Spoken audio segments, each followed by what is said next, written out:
Volume, do you mind if I do a test? Jasmine, can you hear us? Yes, I can hear you. All right, thank you. Okay.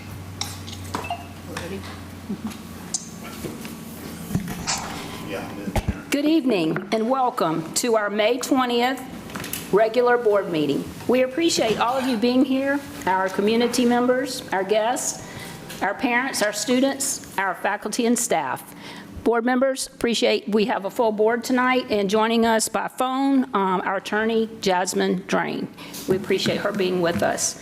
Our meeting tonight will follow the order of the agenda, and we welcome all of you that are here to celebrate with us and those of you that are here to conduct business with us. We'll have our invocation followed by our pledge, and then we'll continue with our agenda with Trustee Nixon reading our mission statement. So if you're willing to please stand for our invocation, followed by our pledge. Dear Heavenly Father, we're so thankful that you give us this opportunity to work together humbly for the children of Colleton County. We bow before you tonight, keeping in mind Jeremiah 29:11. For I know the thoughts and plans that I have for you, says the Lord, thoughts and plans for welfare and peace, not for evil, to give you hope in your final outcome. Father, we thank you that we can always find hope in you, and we lift up our sister, Dr. Kadia Jenkins, and her family as they continue to grieve the loss of her mother. Father, we lift up knowing your healing hand is there for our sister, Marissa Jones. Father, we continue to lift up wanting a miracle that only you can do. We thank you for her years of service, and we ask you, Father, for continued healthy life. Father, we lift up the family of Coach Fagan.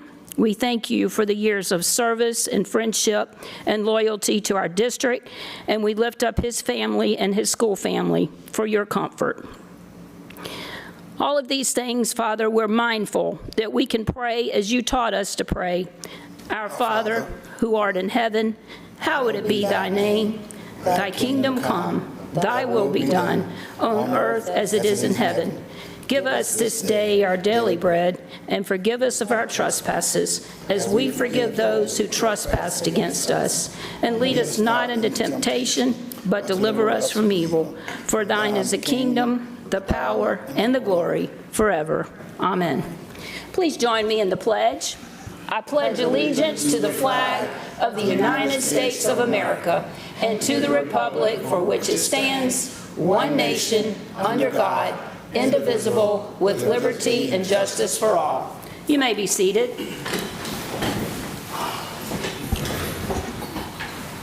At this time, I'll ask Trustee Nixon if he'll please give us our mission statement. Colleton County School District will prepare every student to graduate with a 21st century education to be globally competitive for their chosen college and/or career path. Thank you, Mr. Nixon. Board members, before you, you see our civility pledge that we pledge each month as we meet, and our state colleagues around the state. So please join with me in our civility pledge.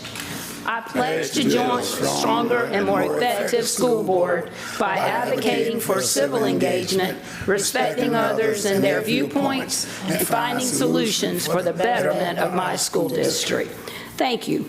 Board members, before you, the agenda has been posted, emailed for your review, and it's available in front of you. So I'll entertain a motion as you review the agenda. I'll entertain a motion for approval. Madam Chair, I make a motion that we approve the agenda for tonight. I'll second. We have a motion and a second that we approve the agenda that has been set. Is there any discussion about this agenda? Hearing none, all those in favor with moving forward with tonight's agenda, please show your right hand. Thank you. Unanimous. Under our chairman's report tonight, I would like to make you aware, board members, the minutes were sent for your review for our April 22nd meeting, our May 13th meeting. So I'll entertain a motion that we approve those meetings that were prepared for us. Madam Chair, I make a motion that we approve the minutes as presented for April the 22nd and May the 13th. Second.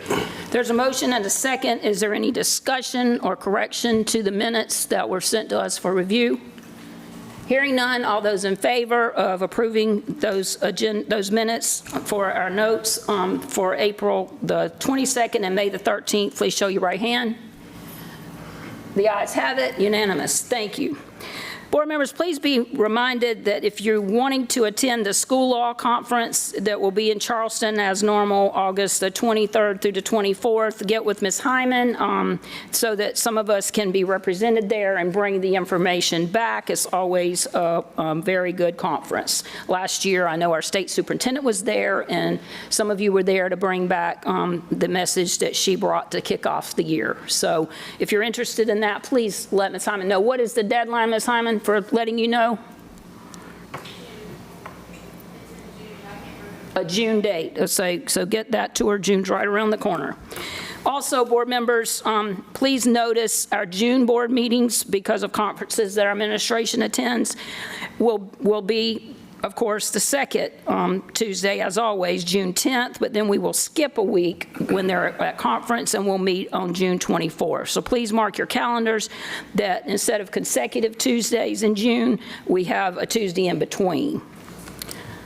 Okay. I appreciate those of you that have been able to attend school events, and please be mindful of the May calendar, and there are many things that you can attend this week as we're wrapping up school, and we look forward to being together, of course, for the retirement banquet, and we appreciate all the teacher of the staff of the year being here tonight with your guests, and our retirement banquet coming up on this Thursday, as well as graduation on Friday. So any other school events you can attend, check the May calendar. Superintendent Williams, we appreciate that you're bringing your report for us tonight with student and staff recognition, because one of our core values, every member of Team Colleton works for kids and makes important contributions toward becoming a world-class school system. And as she comes forward to recognize some students and staff, I want to thank the building and grounds that worked on the yard today. I saw them putting out fresh mulch, and Dr. Wright, you and your staff have done an excellent job of getting the grounds ready for this evening's event. Yes. All right. Thank you, Chair Strobel. And I want to say good evening to all of our board members. I want to say good evening to our teachers, our staff, our community members, and those who came to support our teachers and staff tonight. Thank you for being here. It's a great night, and celebration is in the air. And I am just so happy to stand before you to start with our above and beyond recognitions. So I'm going to start with our students, and if they are here, I'm going to call your name, and if you would come forward, and then after I get everybody up, then I'm going to read what your principal wrote about you that makes you so special and that makes you that above and beyond student. So we're going to start with Blackstreet Early Childhood Center. We are going to recognize tonight Bristol Williams, a pre-kindergarten student at Blackstreet.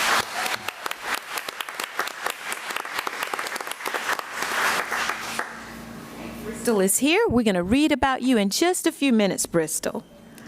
All right. Next, from Cottageville Elementary, J.C. Locklear.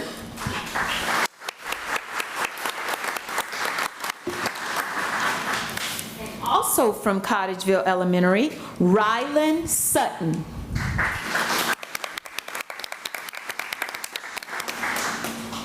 From Forest Hills Elementary School, Brandon Antoneo.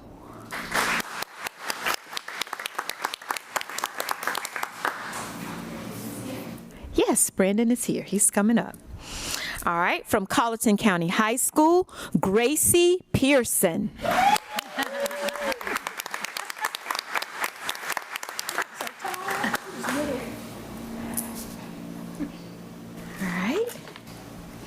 From TCTC, Jordan Russ.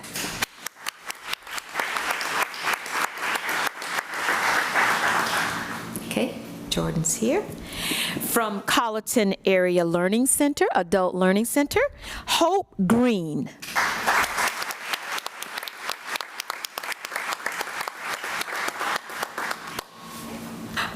I am going to now read a little about our our Above and Beyond students that was written by your principal. So I'm going to start with Bristol Williams, and this was submitted by your principal, Principal Pearson, okay?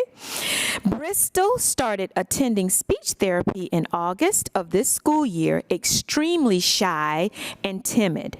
Now, Bristol is excited and communicates effectively with all she comes in contact with.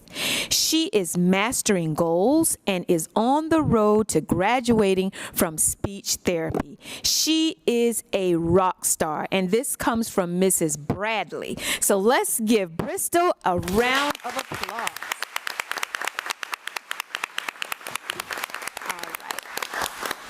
All right, next we are going to hear about our next Above and Beyond student, and that is Brandon. Brandon, if you could step forward.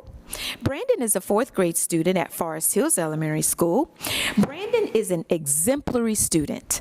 He comes to school every day with a great attitude. He truly loves to learn and is so excited when he masters a new skill or strategy.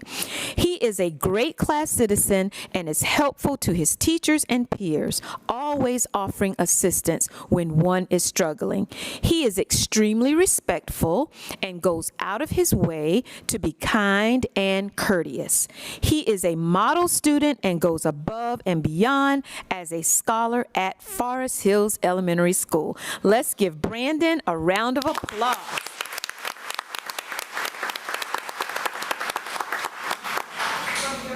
Submitted by Principal Guarino. And I'm going to ask, let me back up. So, Brandon's parent, I see one here. If you would just wave your hand, and if you have any other relatives that are here with Brandon, if you would stand, please, so that we can recognize you. Hey, Mom. And Bristol's mom is here. Let's give Bristol's mom a round of applause. Family members here, if you would stand, please, as well, to be recognized.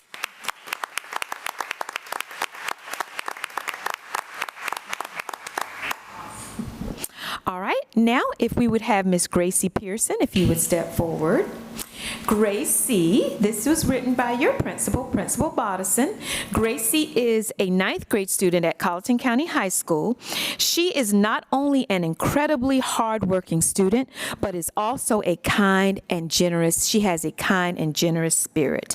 She is intelligent, insightful, and carries class discussions. Gracie is reliable, creative, and an effective leader, as well as she has an excellent sense of humor. She dedicates a tremendous amount of time and energy to the journalism staff and plays a pivotal role in the yearbook production. Her academic achievements speak for themselves. She has maintained an average above 95 in all of her classes and even scored a perfect 100 on her English 2 EOC exam. So let's give Gracie Pearson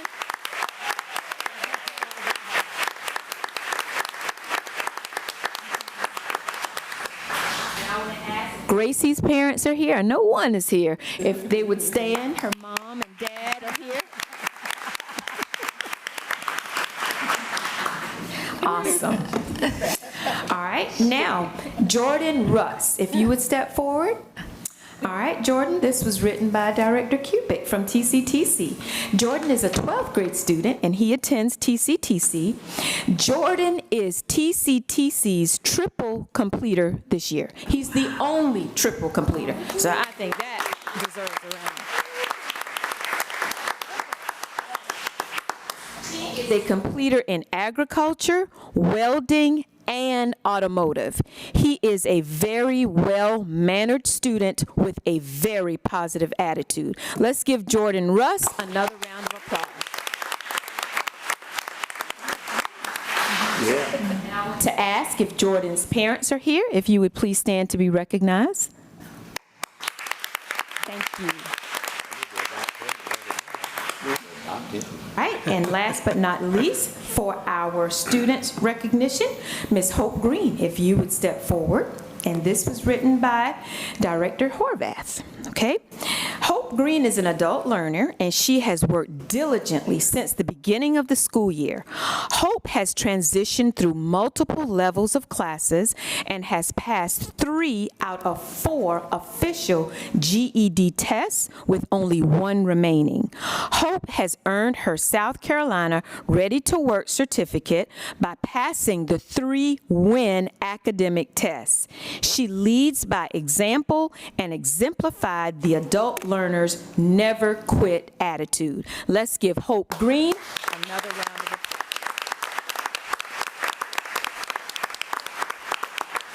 And we ask if Hope's parents are here, if you would please stand to be recognized as well.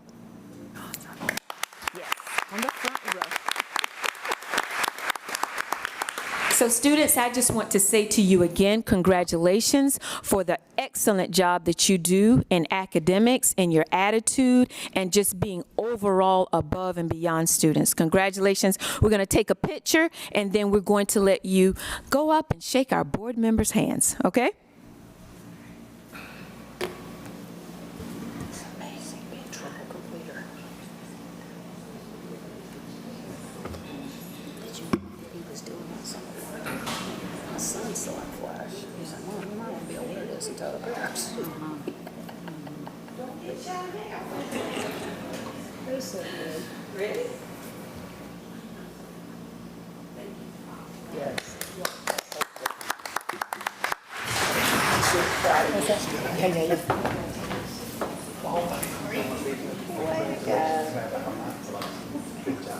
Yay.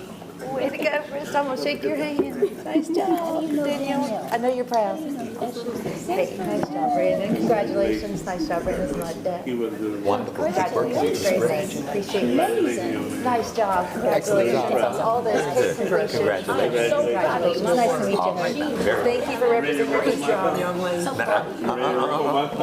Wait a minute, I'm about the doctor to take care of my house. Congratulations. Okay. Congratulations. Congratulations.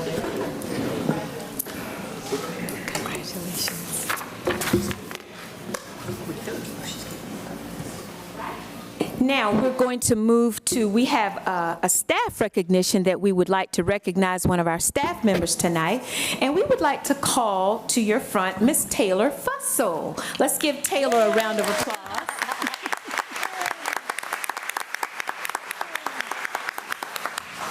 So I want to tell you a little bit about Taylor. Taylor is the music teacher at Forest Hills Elementary School, and she does a beautiful job as the music teacher. I don't know if you all go to community events. Taylor's students are always there performing. The honors choir, they are always performing. But I want to tell you something special about Taylor. Taylor was accepted as the Special Learners Co-Chair position for the South Carolina Music Educators Association. She is joined on this committee by Mr. Tommy Finnegan, who is the president-elect, as well as some of her colleagues and instructors from Winthrop University. Mr. Finnegan submitted Taylor's nomination, and she was chosen for this prestigious position. So we just want to say congratulations, Taylor, and just continue rising above in your profession. So let's give Taylor.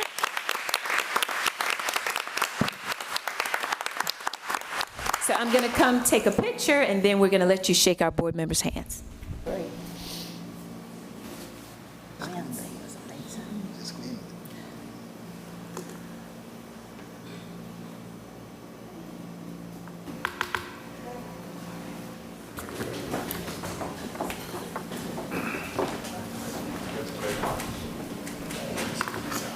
We appreciate you. Thank you. Keep it up. Keep it up. Keep making us proud. Thank you. So I was asked to mention also that Taylor is a former student in Colleton County too. So we have students that go on to do great things in our community. So congratulations again, Taylor.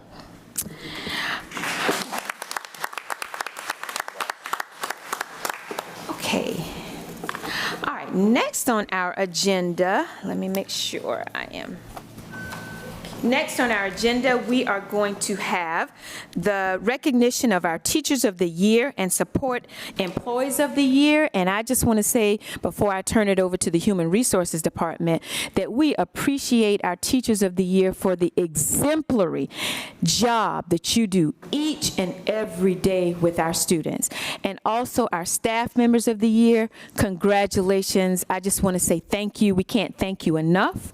But I'm going to turn it over now to Mrs. Hamilton and Mrs. Fanchette, and they're going to come and present in their own special way. And as they're coming up, we want to thank them for the wonderful reception they did tonight. It's beautiful, and we enjoyed being able to celebrate.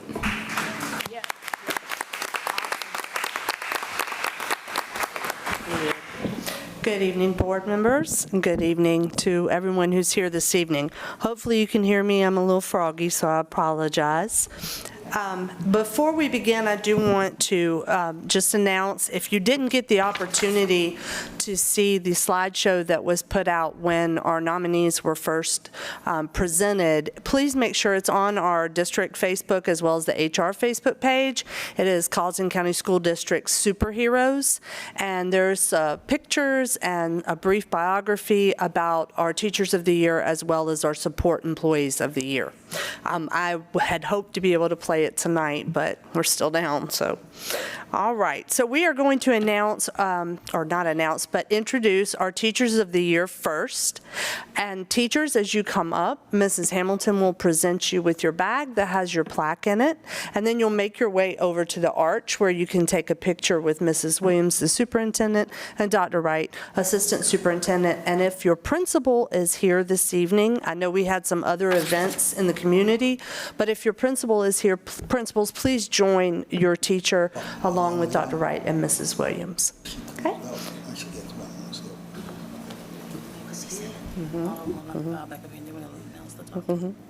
Okay.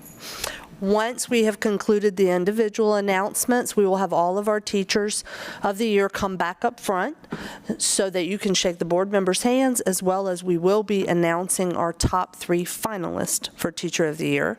We will then recognize our Support Employees of the Year and our Rookie Teachers of the Year. All right. From Black Street Early Childhood Center, Miss Joelle Glapinski.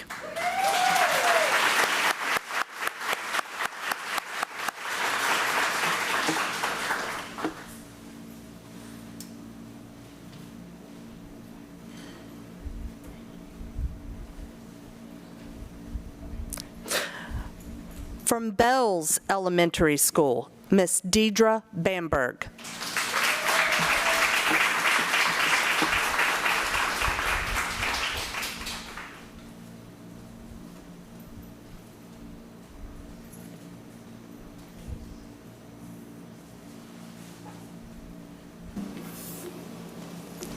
From Cottageville Elementary School, Miss Kahina Martin.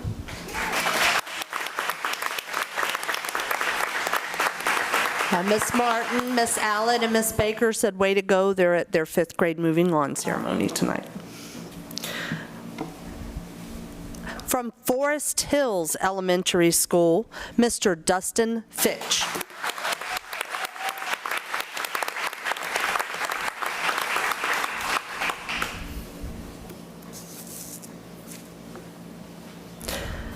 From Hendersonville Elementary School, Mrs. Gwendolyn Doyle.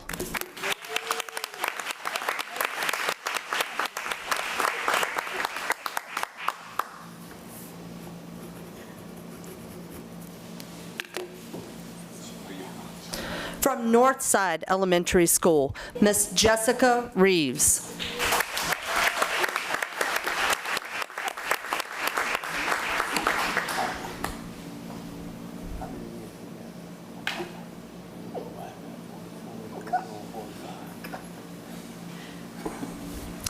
From Colleton County Middle School, Miss Carolyn Anderson.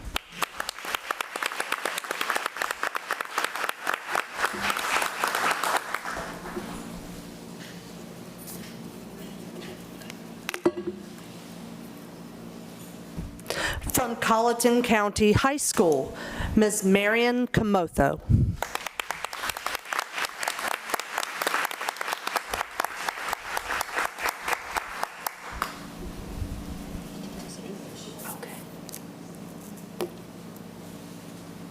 And last but certainly not least, from Thunderbolt Career and Technology Center, Mr. Matt Lutton.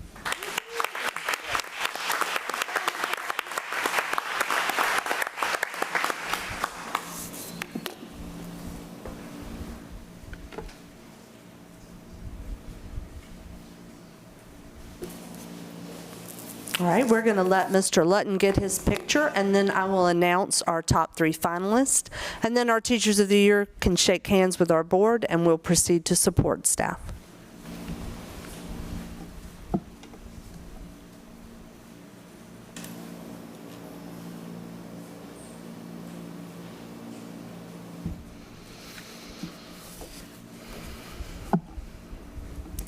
All right.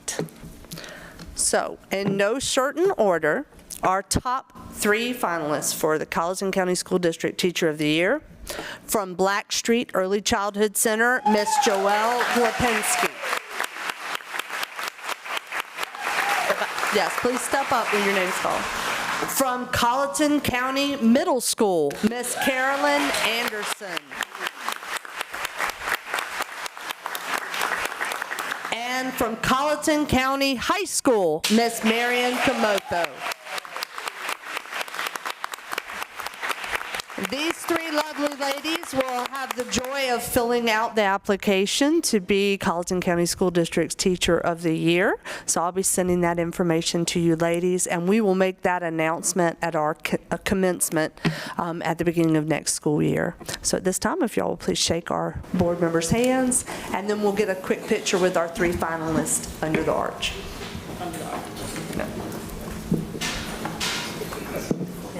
Thank you. Keep up the good work. You don't want all that paperwork anyway. Appreciate you, Mr. Fitch. Thank you for everything you do for us. Thank you. Appreciate you. Thank you so much. Congratulations. Congratulations. Nice job. Nice job, Ms. Anderson. Yes. Congratulations. Thank you so much. Thank you for all you do. Thank you, Ms. Noel. We appreciate you. You're welcome.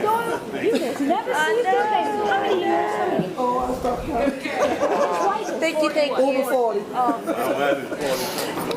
And while we're transitioning, I do want to give a shout out to Miss Christina Wallace and her crew. That delicious food you ate this evening, Miss Wallace and her ladies prepared that food for us this evening. So please give them a round of applause. They did a great job. All right. And now for our Support Employees of the Year.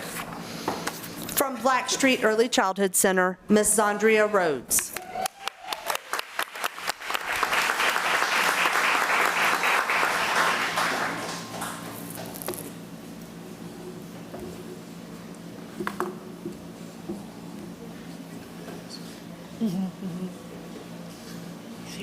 From Bells Elementary School, Miss Karen Chisholm.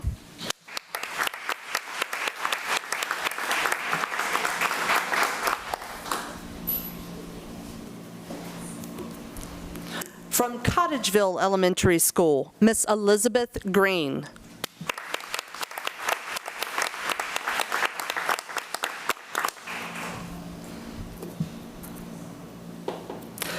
From Forest Hills Elementary School, Miss Starkedra Hamlin.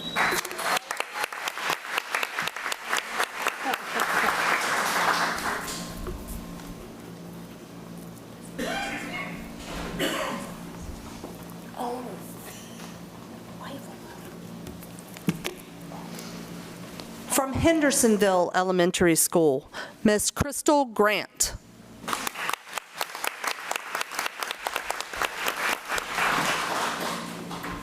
From Northside Elementary School, Miss Crystal DeLong.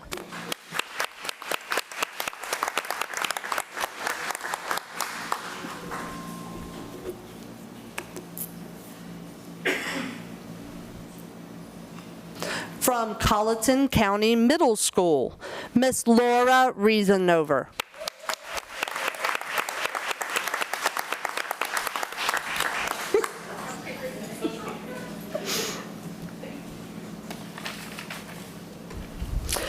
From Colleton County High School, Mrs. Paula Craven.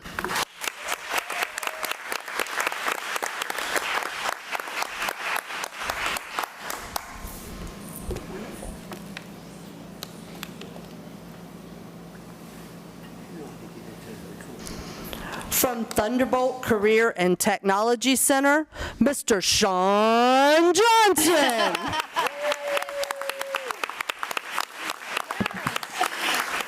I had it. You did good, Miss Fanchette. Reason over. From the Department of Buildings and Grounds, Miss Latria Grant.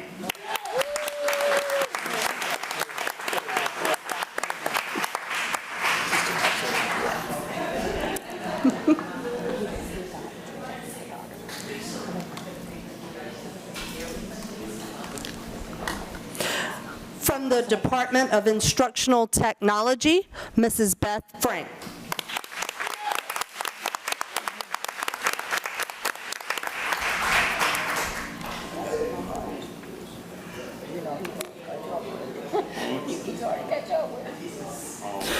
From the Colleton County School District offices, Mrs. Blanche Hamilton.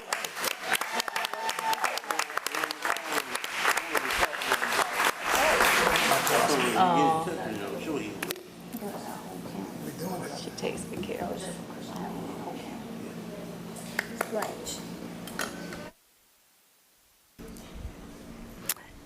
And from the Department of Transportation, Mrs. D. Kynard.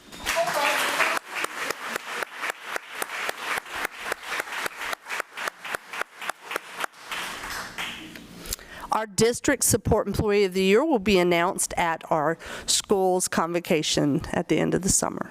So you guys have to kind of wait and see.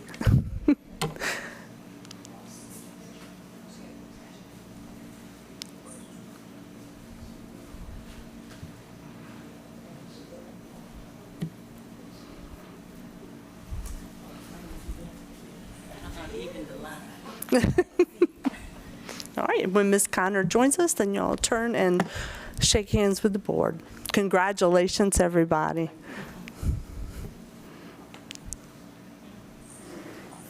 All right, Blanche.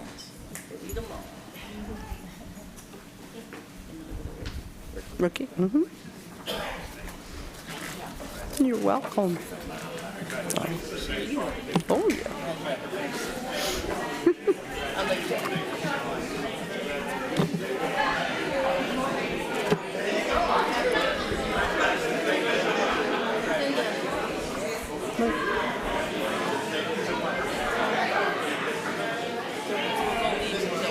Yep.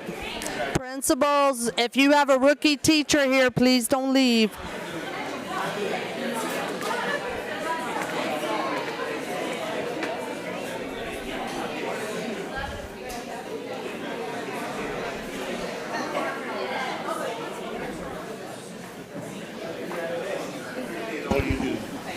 Thank you for the clarification. Superintendent Williams, we want to thank Superintendent Williams and HR. I think you got a little bit more, but I see people slipping out, and we want to just recognize there are so many veterans in that group. So we just challenge all of you to keep up the pace with these veterans that are getting all these awards. It's just amazing. They are amazing. And we certainly don't want to overlook our rookie teachers of the year. I had the joy of working with this year's induction class. We had a very large group, 51 new teachers. Out of the 51, the 3 young ladies that I'm going to announce were nominated by their principals as Rookie Teacher of the Year. Anyone in this room who is an educator remembers that first year and just how nervous you can be and how just overwhelmed you can feel, and these ladies rose above and they have done phenomenal, and they were true leaders in our induction class as well. And I'm very proud to say one of them is one of my former students too, so that makes me even more proud. So, from Cottageville Elementary School, Miss Jordan Kinsey.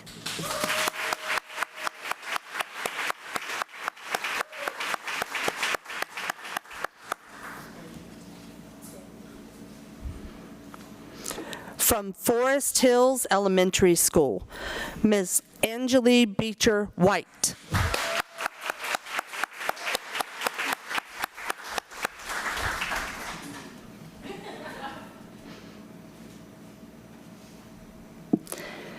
And from Hendersonville Elementary School, Ms. Cassandra White.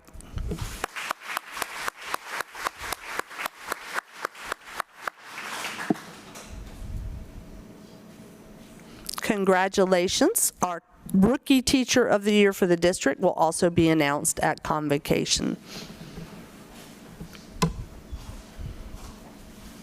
I'm very proud of you ladies.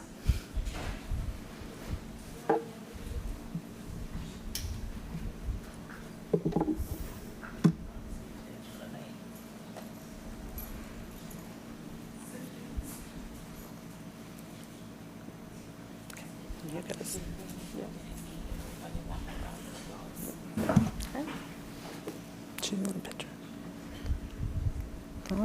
Can we give all of our Teachers of the Year, support employees, and rookies another round? Ms. Williams.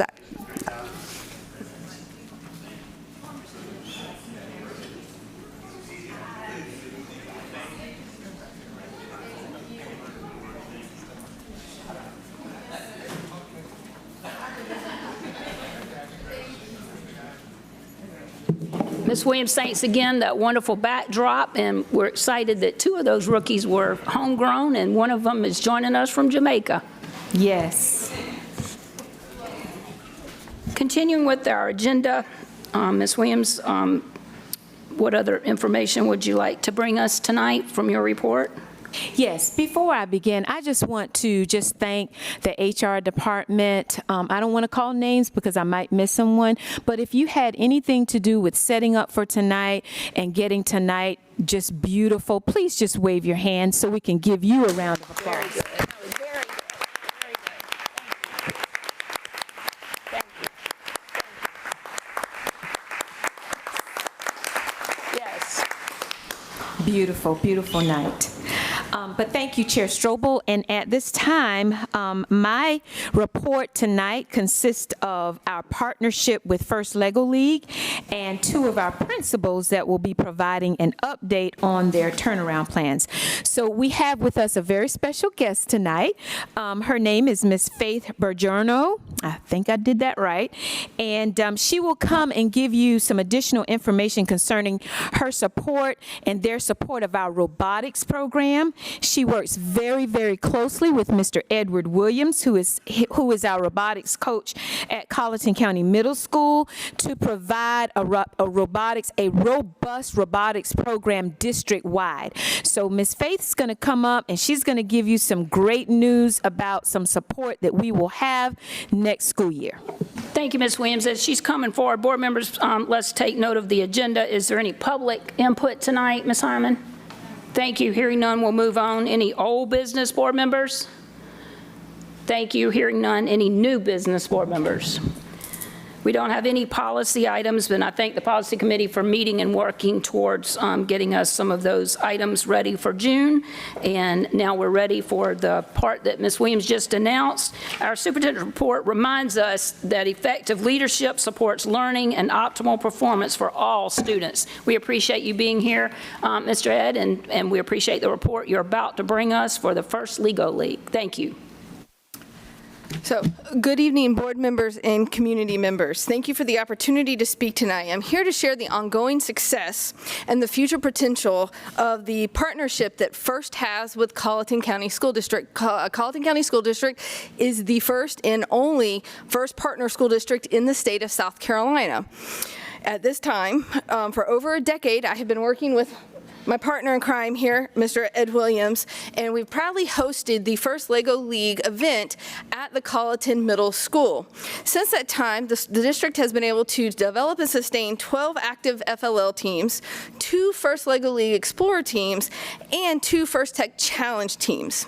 These programs are more than just an extracurricular activity. They are pathways to a purpose for our students. They build problem-solving skills, teamwork, perseverance, technical know-how, all while aligning with what we know students need to be successful in today's workforce. Over the next few years, I would love to see Colleton County grow to 18 FLL teams, because that would allow us to host a district-only event right here in the county again. This would strengthen our program and build pride and momentum within our schools and our surrounding communities.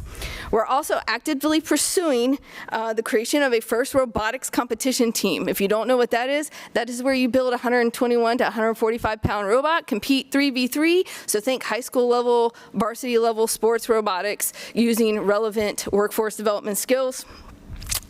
This would open the door to internships, mentorships, additional scholarships for your students, and serve as a workforce development pipeline right here in the county. Additionally, today, and this is the good news I'm bringing today, I've been actively working with Mr. Williams and Superintendent Williams on a grant opportunity through First Headquarters, because that's my day job. My secondary job is Vice President of First South Carolina, your program delivery organization. And with this grant opportunity, we're bringing class packs into the school day for your students. These class packs are curriculum-aligned materials. They're going to provide access to professional development at no cost to the district, other than getting your teachers there, ongoing support, and making it easier than ever to engage your students in STEM opportunities during the school day. So today, the district got awarded 30 Discover class packs with the LEGO Education STEAM Parks, 15 First LEGO League Explorer class packs with 80 Spike Essentials, 15 FLL Challenge class packs with another 80 Spike Prime robots. This is over $100,000 in a grant award that occurred this afternoon with Mr. Williams and I working very diligently to give more students the opportunity to experience robotics. With tonight, it's important for me to recognize the people that I think have been instrumental in seeing that this partnership and this implementation sustain itself. First, Mr. Williams, like I said, my partner in crime, has been a steadfast champion over the years for FIRST programs in Colleton County. He has been committed to the vision and commitment to keep the program alive and going. But we couldn't also do that without Ms. Jessica Williams, because she has stood behind us the entire time of continuing to grow FIRST programs in the district, plus your coaches and educators that to continue to support these students.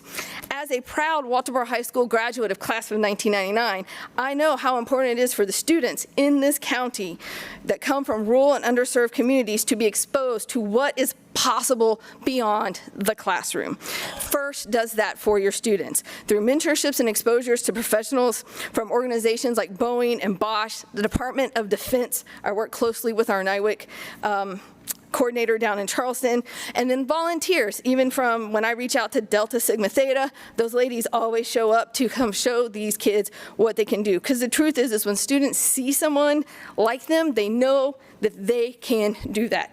They know that if I see you, I can be you. That mindset will change the lives of our students in the county. So I want to thank you for your continued investment in these programs. I want you to think about continuing to grow and spark the curiosity, develop skills, help these students understand who they can become, and with your support, we can continue to make this one of the best pipeline implementations in the state of South Carolina. Thank you for your time. Thank you.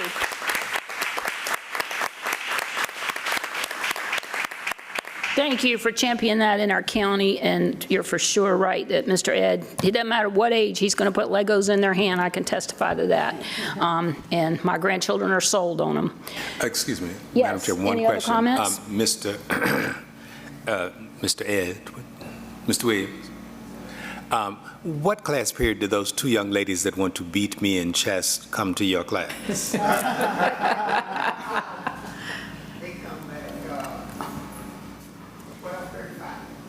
I'm going to try to be there tomorrow. Thanks, sir. Thank you, Ms. Williams. And next on your report? Yes, thank you, Chair Strobel. Next, I ask that Principal Eureka Bodison come forward. She's going to give you an update on her school's turnaround plan. She's going to talk a little bit about the performance goals and the progress that they've made towards meeting those goals this year. Thank you, Ms. Bodison, for being here tonight. We know you have exciting things happening, and we wish we could be there. So we know you'll be on your way to help our seniors celebrate this sunset. Yes, ma'am. They start at 7. Well, I'm going to share with you all where we are with our continuous improvement plan. And in that plan, I guess I'll just try to break it down into different parts since we don't have anything that you can see, but I'm sure you've seen it before tonight. All right. They can see it here. They have screens up here. Okay, all right. Well, for our turnaround plan or our continuous improvement plans, we have like a big goal. I'll call that our overarching goal, which is our resource and equity goal. And that, of course, is for us to increase our graduation rate from 78.2 to 83.2, as evidenced in the South Carolina School Report Card. That's the big goal. Underneath that goal, we, of course, have performance goals, which are 3 goals.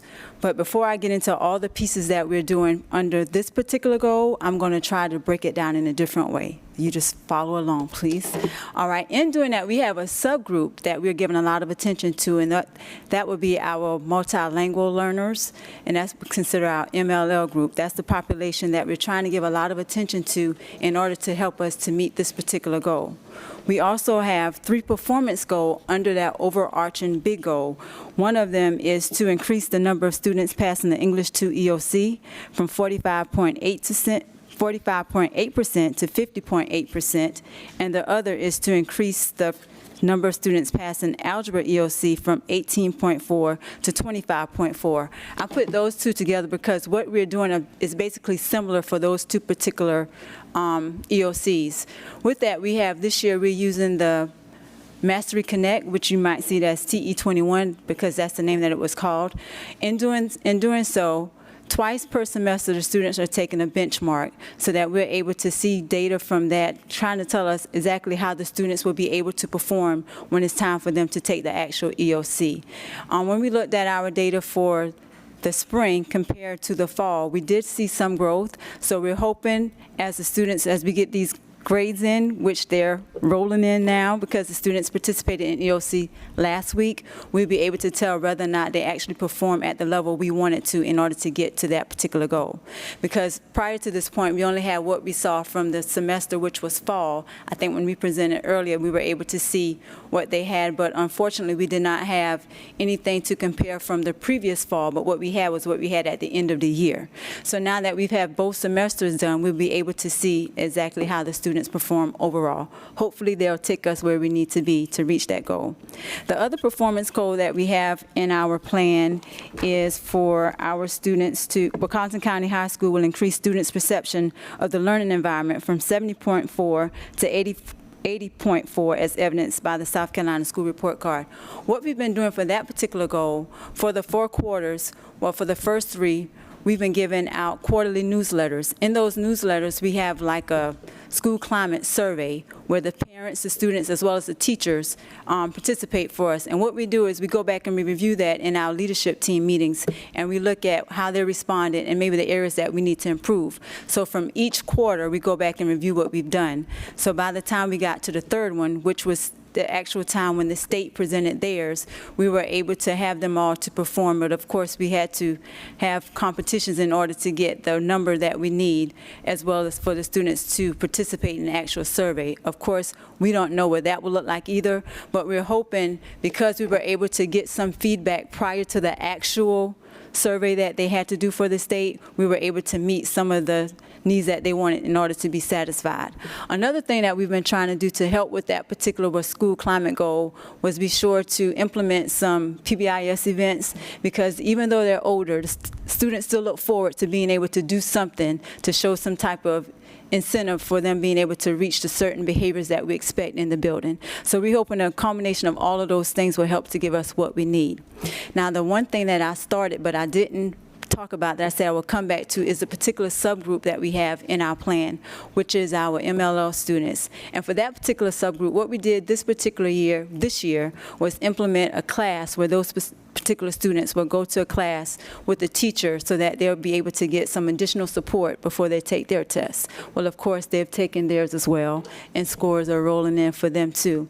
What we've discovered while we've been doing that, however, is we need to do some additional support, because we have a lot of the teachers who are dependent on those 2 teachers in particular to always go to them to help support the students, when we actually need all of our students to be able to, all of our teachers to be able to embrace those students, to give them the support that we need. Because when those particular students, they're not exempt from EOCs, so we need to be able to reach them so that they're able to interpret or be able to understand what we need for them in the English language. So we're working on that particular group because they do have barriers which sometimes prevent them from making the scores that we need to, because unfortunately they too have to take the test that everyone else does. And I think we have a part on there about the PD that we offered. Let me find that one in there. And I think that was next to the last slide. I'm glad I made a copy.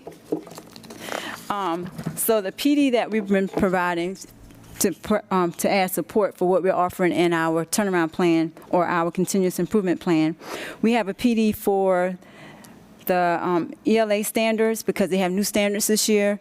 We also have been doing our PLCs on a weekly. And having been to the high school before, you know, and then I taught high school. High school is a little bit different when it comes to trying to bring everybody together under the same content for PLCs because the schedules are so different, and they tend to complain. But I can honestly say this year, the teachers have gotten used to coming to those PLCs every Wednesday. We're gaining, we're growing, and like talking to each other, and they're looking forward to the growth that they're gaining. So I thought that was a plus, even though they started kind of slow about it, but they're excited about it, and they're learning, and they're understanding how to read their data, and they're owning it. So that was a plus. And we'll also have for our multilingual group that I talked about, the subgroup, the teacher there is also getting PD so that she'll be better able to assist and serve those students so that she can get what she needs to help move them forward. And those are basically the PDs that we offer. I noticed that one is still on here. It's kind of a little different. It doesn't fall under, but even though we do it, this is a PD for the areas of CPR and the OSHA certification. We didn't necessarily include that one in our turnaround plan or our CIP, but this one is for our college and career readiness. We do it all, but it just wasn't included in this particular part of the plan. Any questions? Ms. Bodison, I've listened to presentations that you've given before, specifically on how you are preparing students to be college and career ready. And I know that you identify each grade level with a specific focus. Do you mind sharing that with the board? Of course, I don't mind. What we're trying to do is get them used to finding the ways that they can add to every year, so we don't wait till that senior year to just expect them to be able to do so much. So beginning in the freshman year, what we have them doing now, but all students have to take PE. So in PE is where we introduce them to the OSHA certification, where they have to take these safety classes, and they have certain number of hours that they need to complete. So they can start that, which kind of opens the door or prepare them for when they go over to TCTC, those courses will already be out of the way. And also to kind of get them wanting to do it. Mm-hmm. And then the next thing we do for that particular grade level is because they also have to take personal health. So what we do in there is where we have our CPR, where they can actually be certified by the time they finish that particular class. And all of this kind of helps gain points for our college and career readiness. So for our 10th grade level, what we normally do for that group is they take the ASVAB. We actually take them over to Salkehatchie to take it over there so that they can be exposed to the programs that are offered, so that when they have their IGP, they're able to be exposed or say, hey, I want to try taking 2 courses over there for dual enrollment. Again, that helps with our points and giving them experience and getting them college and career ready. For our 11th grade, but also in that 10th grade year, that particular group, what we've done is ensure that the students either sign up for the ACT or the SAT, because over the years, it's not, I'm not going to say a requirement, but they don't do it like they used to do it when we were in school. Everybody took it. They have too many options and choices now. So we try to tell them in the 10th grade year, you have to decide which one you're going to take. So when they get to the 11th grade year, they take either one. That 11th grade year, they also do the WIN test. That's the big test that they take the 11th grade year. And then for their 12th grade year, what we try to have them do is a senior project. They have a service learning. That way they can have some type of experience. If it's something they want to do, college, maybe some field trips or visit those classes where they can learn more about that program of study, or if it's something in the working field, they'll be able to go and spend some time with those persons, because we feel like it's important that if you're exposed to these particular things before you get out, you know, we like to say we want to have them college and career ready, but unfortunately sometimes they get their senior year, they still don't know what they want to do. So a lot of times if they can get some exposure to it or start talking about it early, we can hopefully give them some insight so they'll kind of take a path for what it is they want to do. So those are the things that we've been doing, and kind of expose them to all of those areas so we can hit all of those pieces that are required of us. Thank you so much, Ms. Bison, for sharing. I know how organized you are, and I think you and your staff continue to show how your building is a place of learning, and you're very structured, and it keeps that culture and climate focused on what those students need. So thank you for sharing that with us. We appreciate it. Thank you. Principal Bodison, one quick question. About your students who are, I wouldn't necessarily call them multilingual because some of them don't speak any English, correct? Correct. I'm wondering that my last year teaching, I had a student from Cameroon that the guidance counselor put in my class because she only spoke French. So there were 2 teachers on campus who could speak to her, me and the French teacher.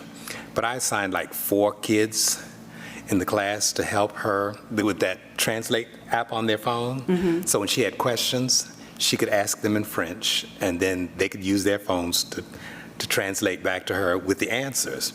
Have they considered doing something like that? Because I know there are several students that speak no English, and it's like... Correct. They're able to do the exact same things. They have like a translator that they're able to use. But what we're discovering is when they get ready to take that test, sometimes... I'll just take for instance, one of the teachers that assists, she's fluent in Spanish, and when we communicate with them in Spanish, it's kind of not helping them to try to speak our language because a part of their test, they have to be able to speak right. In English? Yes. Right, okay. And so the more we can get them away from it, but what we discovered in that particular class, because it's a bunch of them, they're comfortable talking, trying to speak English among each other or understanding what it is you're saying. I noticed when they're among their peers, they feel almost like, it's not like they can't read or understand, it's just a barrier, but they're comfortable with their group. So we find that now that when they get among their peers, they're more apt and open to communicate a little bit more. So we'll see. Anything else? Any other questions or comments, board members? Yes, one other. We went there the other day for the slush machine, the smoothie machine that wasn't working. Oh, you just want another one. No, I didn't get one. Remember, I couldn't. I was out of town when they had the grand opening. So we went down the other day, and it was not working. Have they fixed the machine yet? Ms. Wallace, she's I just want to slushie. They were very nice. You'll have to go back. Maybe they have it fixed for you. They were very nice. I'm sorry Trustee you missed Whitcomb and I, we walked down there to get one. They had 2 flavors. And we were told we couldn't because it wasn't working. You came too late, probably. But what I'll do is make sure. Waiting for a replacement. No, Miss Wallace, he had plenty of food tonight. He's fine. Don't worry about that. Yes. I want to get all this under my You can come belt over before and join my us summer at the high baby school season. because they have food trucks over there too for the senior sunset. Give us the time. 7 to 9. So they'll 7 probably start to at 9. We're going to get right on through this agenda. Thank you. Right. 7 to 9. Thank you, Ms. Bodison, and we look forward to beautiful weather and beautiful graduation. Moving right along, Ms. Williams, would you like to announce the next item for your report tonight? Yes, I want to also thank Ms. Bodison for a beautiful presentation. Thank you for all that you do at the high school. We're now going to call Mr. Peoples to come up to give us an update on the turnaround plan for Colleton County Middle School.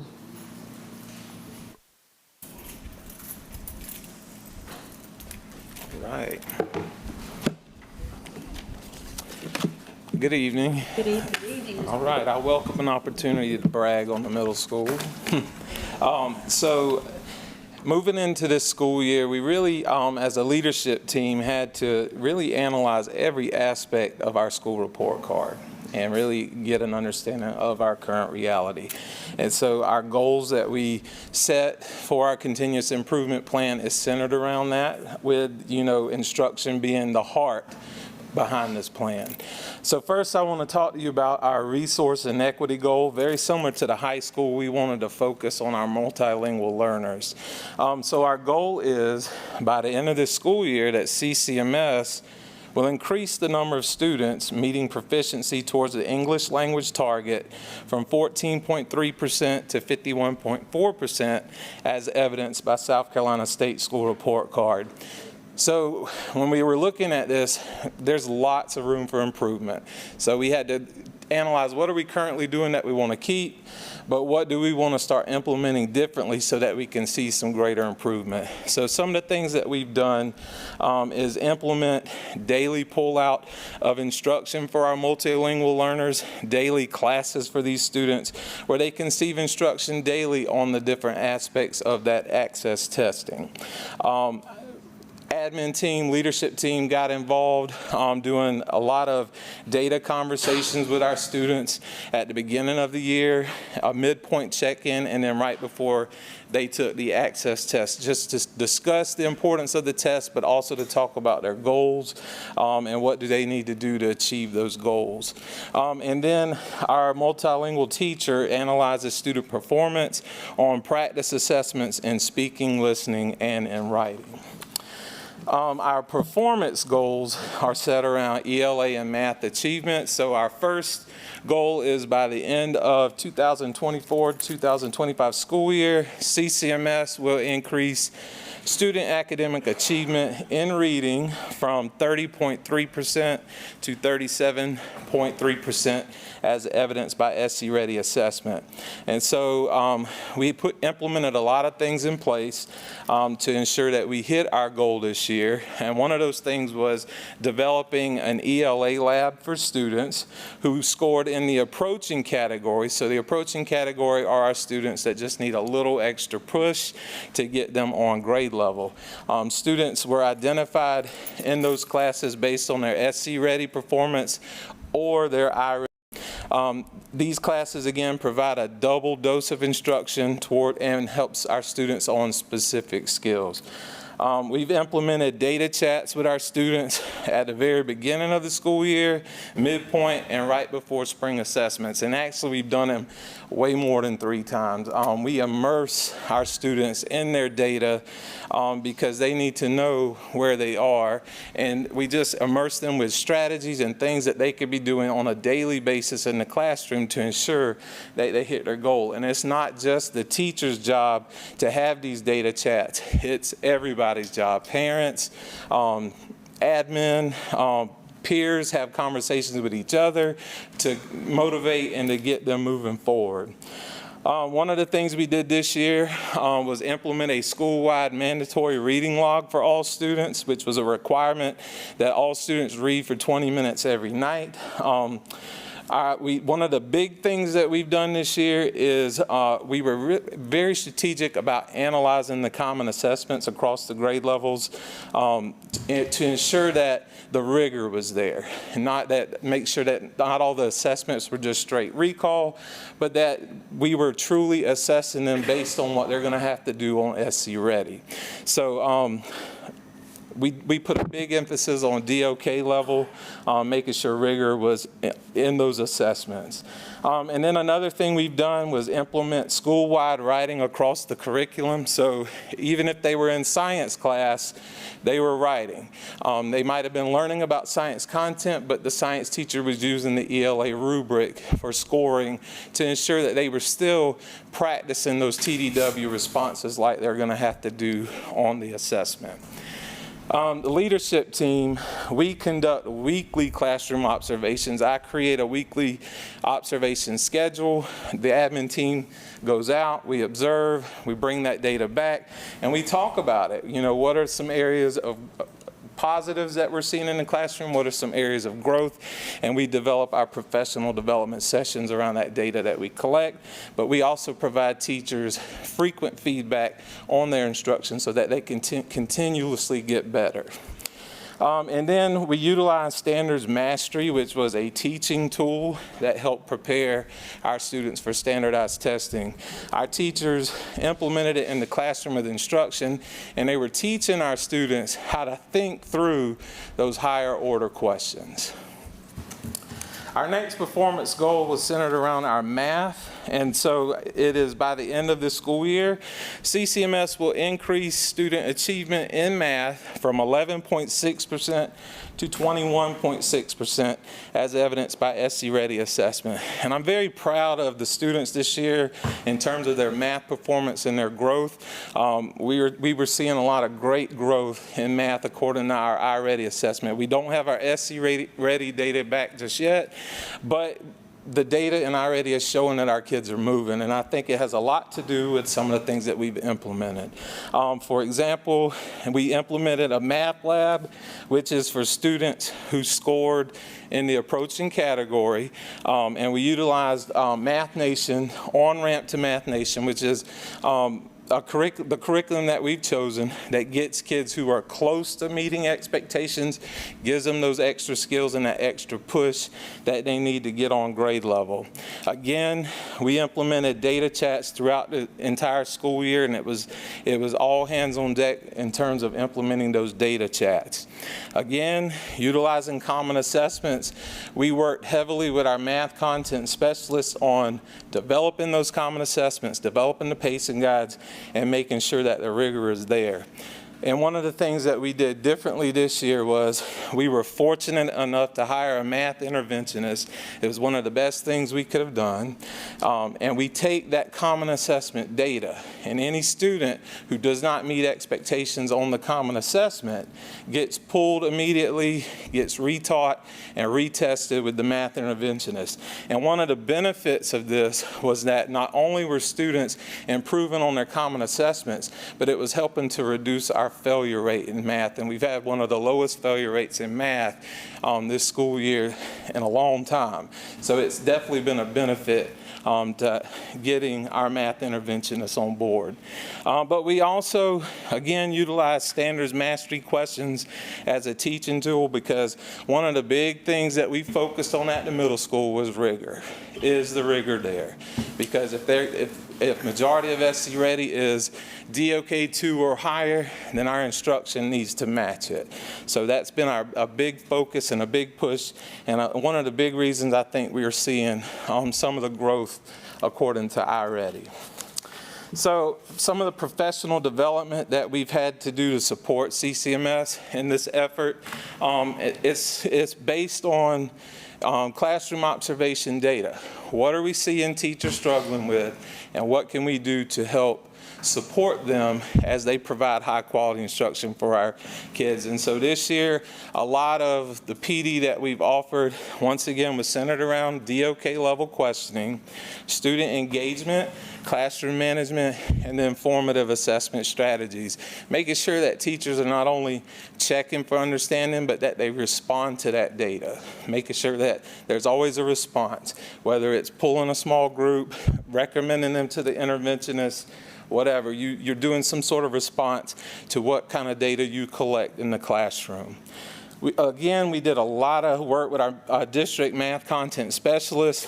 She did a great job helping our teachers analyze data and getting that data ready for the interventionists to provide that small group instruction.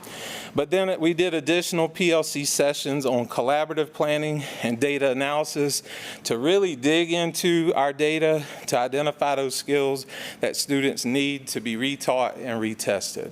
So basically for all of our goals, it's been instruction. That's been our main focus, and that's, I'm proud to say that we are seeing growth in our students based on our iReady data.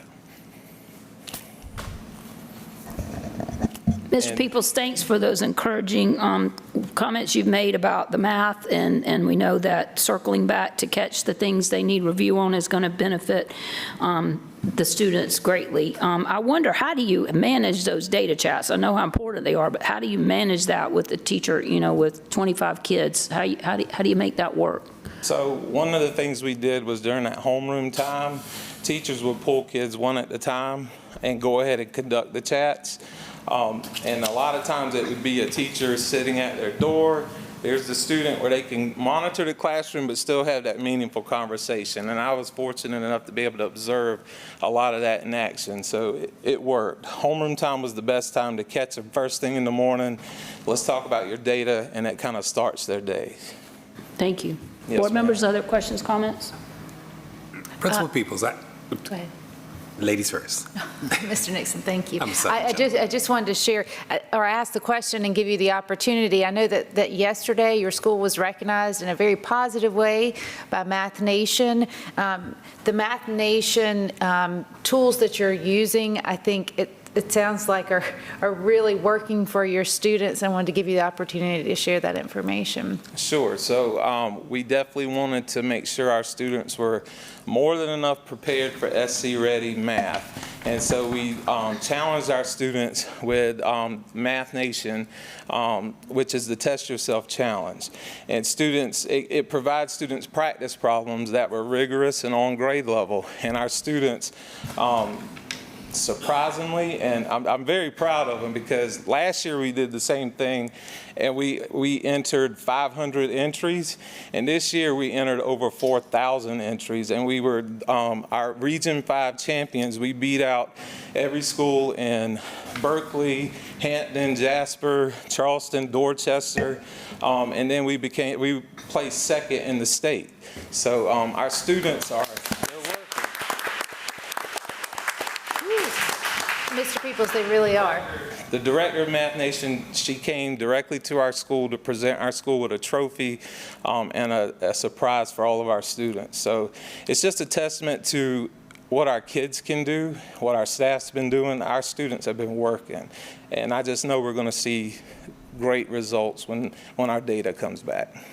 Well, having fought through those Math Nation assignments and knowing how hard kids work on them, but also the emphasis that is placed on them, I can't wait to see the results. I know they're going to be great. I know the reading logs that you've implemented have also will hopefully have a positive effect on ELA results, testing results, and just as a school board member and a parent who is going to see her son leave your school after completion of middle school, I'm just grateful for all that your staff have done. I think you're going great places, and I was very grateful as a parent to be a part of it. Thank you. Mr. Nixon? And on the nightly reading logs, I applaud that, because I think if children learn to read, they can do anything in the world. Now, do you go on the honor system on whether or not they've actually done the reading, or is there some sort of reading that they are given to do that they are quizzed on, or how do you know that the children are actually reading and not just saying? Well, we do put a lot of that back on the parents. They are required to sign off on the reading log, verifying that their students are doing it. I'm sure we do have students who don't actually do it, but we have a lot that actually do it, and so I think that's a win in itself if you could get students reading every day. So yes, I'm sure some kids haven't really done it, but I think a lot have, and I think we're going to see that in the data when it comes out. Mr. Peoples, I applaud you and your staff. I can see how you're embracing things I know you did in the classroom with my son, and it's going school-wide, and it's going to work like I know it did in your science classroom. I wonder if you want to take a moment to talk to the parents, since you're live and you got the mic, about the summer opportunities for English and math? Yes, I can. So we talked as a leadership team, and I conversed with a lot of teachers, and I got feedback on what do we need about providing work for our students to do over the summer break. And of course, you know, you've got a group that says absolutely not, it's their time for summer, it's their break. You've got a group that says absolutely, they need to put them to work. And then you got some that are torn that can see both sides. Overall, we decided as a middle school that we were going to implement summer learning packets.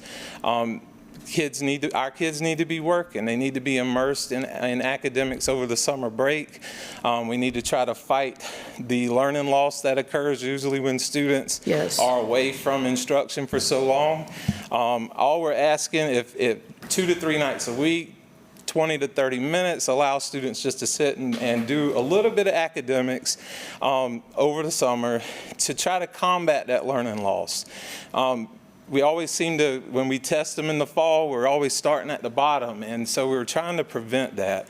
And we've done similar things like this before with summer reading, and so, you know, we're just trying to get back to getting our kids immersed in academics, immersed in work, so that we can get our school where it needs to be. So I understand all sides of, you know, yes, we should do it, no, we shouldn't. I understand that completely, but we got to do what's best for our kids, and I think putting them to work a little bit over the summer is not going to hurt. I think it's going to be quite beneficial. If they do actually do the work, we're going to see different results in the fall. Board members? Mr. Peoples, I just want to commend you.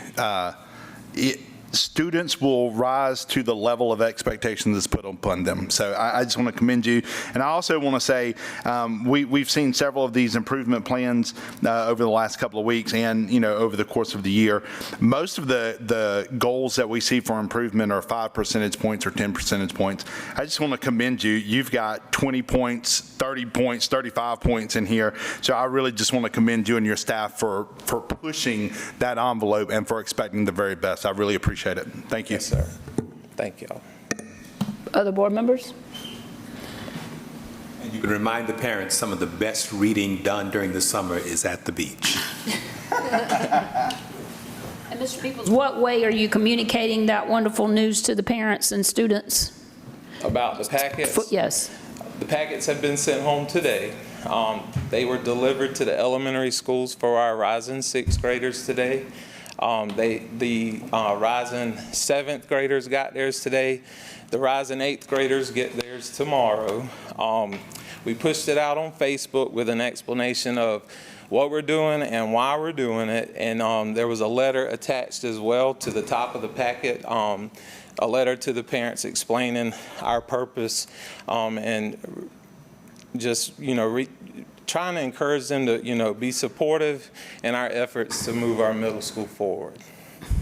Thank you, and we want to echo that. Ms. Williams, any way we can help promote that, let us know. If we Most can put it out on flyers somewhere in businesses or whatever to make our middle school students shine. And I just want to say thank you to Mr. Peoples for your work. Mr. Peoples, he communicates with me like every other day, maybe. He always keeps me updated on the academic performance of his students. So I want to just thank him and thank all of the principals for the hard work that they're doing. And in October, I can tell you, we're going to have another celebration. Okay. So thank you. Thank you, Mr. Peoples. Yes. Ms. Williams? I would also like to thank the curriculum and instruction team, Mrs. Hedden, Mrs. McDonald, that put in a lot of work when it comes to curriculum, data, analyzing, just supporting the schools in that realm, and I want to thank them as well. Thank you. We know there was extra push to get them all ready at all levels. Moving on, Ms. Williams, what would you like to bring next for your report? Yes, next I would like to ask for your approval of an overnight field trip that was in your packet. This field trip is the girls' basketball camp. The date is June 13th through June 14th of 2025. The location is Riverview Parks Activity Center in Augusta, Georgia. The trip sponsor is Coach Charles Lindsay. The number of students that will be attending is 10, and the number of adults is 2. This is a team building overnight camp, and they just found out about this opportunity at the end of April and had to wait until this board meeting to seek approval. So I ask for your approval of trip number 4132. Board members, you have this trip in your packet. I'll entertain a motion that we approve since it is an overnight event. Madam Chair, may I ask a question just for clarification before we get that motion? It says 10 students and 2 adults. This is a female basketball camp, so do we have the female aspect of that covered in our chaperones? Yes, Okay. I'm trying to find the actual names here. Yes, it is. I don't have the names listed here, but I can get that for you. But it is covered. Is there a motion that we approve the overnight field trip? Madam Chair, I make a motion we approve the overnight field trip as presented by the superintendent. Second. There's a motion and a second. Any further discussion as you review that paperwork, board members? Hearing none, all those in favor of that activity occurring overnight, please show by your right hand. Unanimous. Thank you, Ms. Williams, for bringing that to our attention, and we look forward to hearing good results about that. Moving on, Ms. Williams, other things you'd like to bring to the board from your report? That pretty much ends my report for tonight. I'm going to now call Mrs. Hamilton to come with the Human Resources report. And as Ms. Hamilton is coming up, I just want to let you know that we will be providing additional information to the board very soon concerning resignations, separations, and retiree numbers. Hi, guys. You guys Ms. have my Hamilton. report, merely dates, so if you have any questions, I'll be happy to answer those.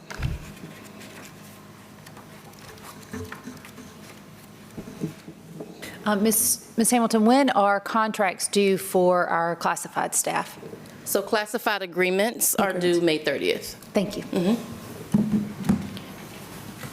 Board members, there's some additional information that was in our Friday update that went with that report, and if there are no other questions, we appreciate you, Ms. Hamilton, and your wonderful staff for the smooth reception tonight. So much. We do have some recommendations that we need to consider after executive session. I'm sorry. So thank you. Yes, we'll follow through with that for discussion in item 13.01, board members. Ms. Williams? Yes, I would like to call Ms. Barrett to come before you, please, with our finance report.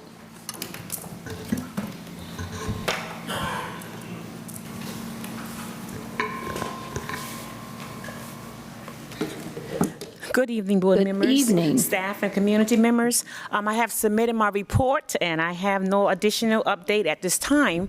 However, I'm happy to answer any question that you may have. Board members, we've been given reports to review by email. They're scrolling through some of those things that we received. Any action that you need, Ms. Barrett? Yes, on last Tuesday, we had an action for the budget amendment. Are you going to? Yes, that's going to be separate. Okay, it's going to be Yes. separate? Okay, other than that, that's it. Ms. Williams, do you have other information for 9.08 or? I do. Okay. Thank you, Ms. Barrett. Board Chair Strobel, I would like to recommend that the board considers postponing the motion to amend the 2024-2025 budget in order for the board to receive additional funding information that we will provide during executive session.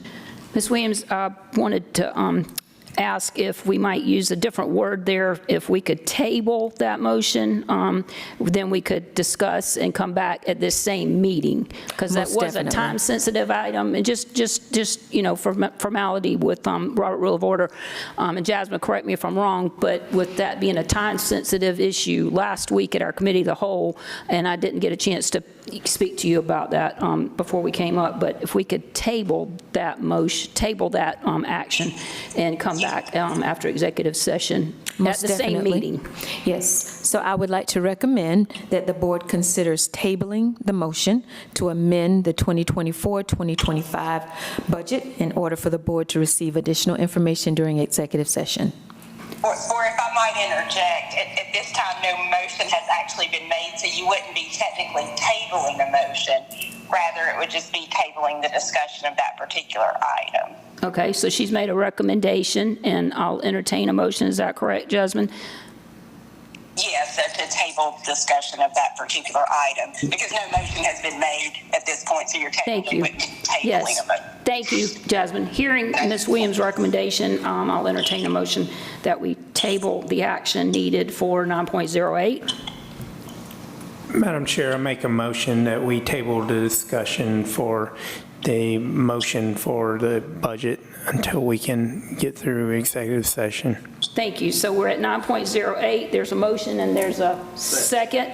And is there any discussion about 9.08 that I can answer at this time, board members?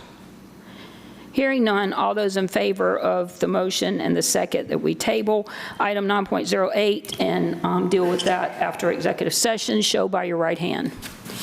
Unanimous, thank you. Moving on to Jasmine, anything else? No, Okay, thank you. And moving on to 9.09, Ms. Williams? Yes, Madam Chair, I recommend that the board considers postponing the second reading of the 2025-2026 budget.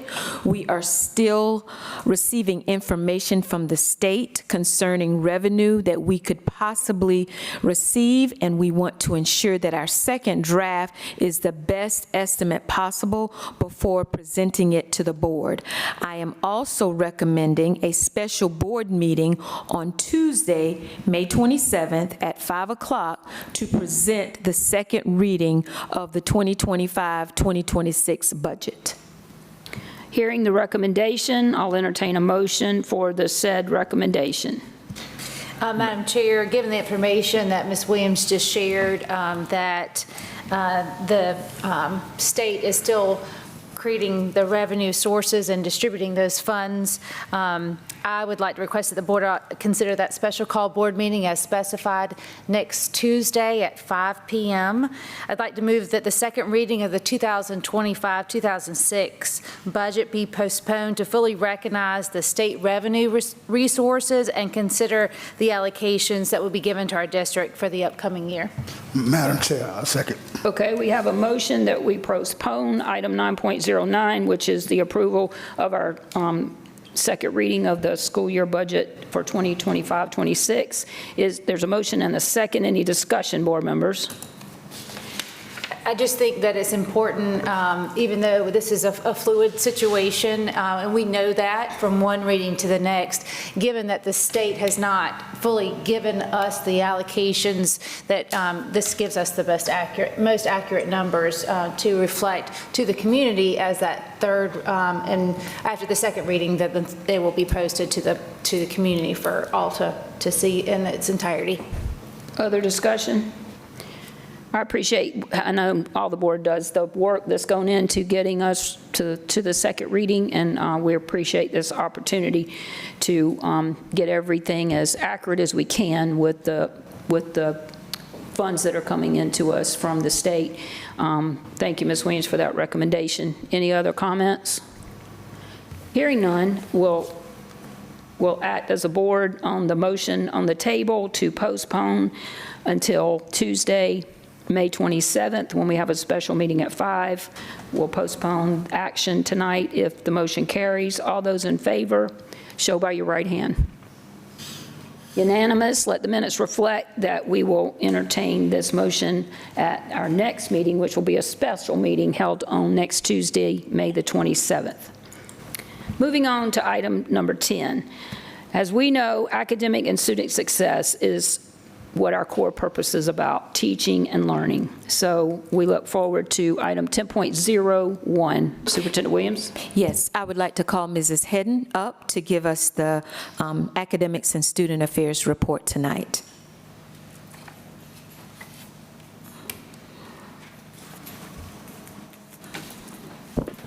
Good evening, board members. Good evening. I'm just going to give you a brief overview of the monthly events for the Division of Academics and Student Affairs. For the Office of Curriculum and Instruction, we have been busy preparing for state testing by providing training for our school test coordinators on SC Ready and our end-of-course exams, logistics, and security. Our assessment and accountability coordinator has provided the training, and she has supported our school test coordinators to ensure testing readiness and facilitated data meetings with the principals to review student performance. The C&I team has supported testing readiness, prep, test security, and administration. Conducted district observations and met with the school leadership teams to give feedback to them. Our elementary content specialist in math has led professional development.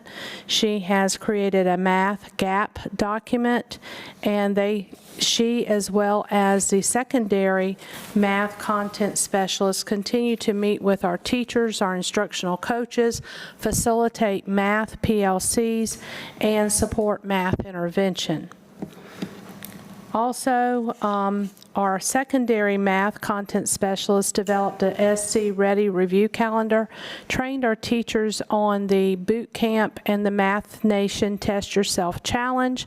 And as you heard earlier, we're very proud to announce that the middle school came in second in the state for the highest percentage of tests passed.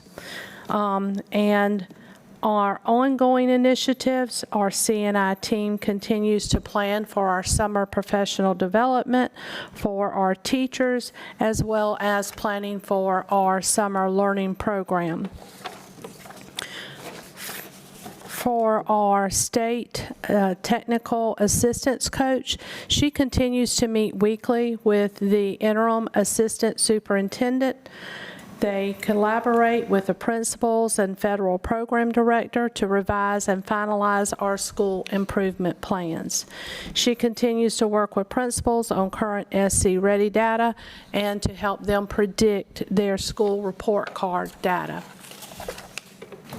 From the Office of Exceptional Learning, they are expanding their professional development opportunities for OEL teachers through the introduction of new training models. These modules will be developed over the summer of 2025 and implemented during the 25-26 school year.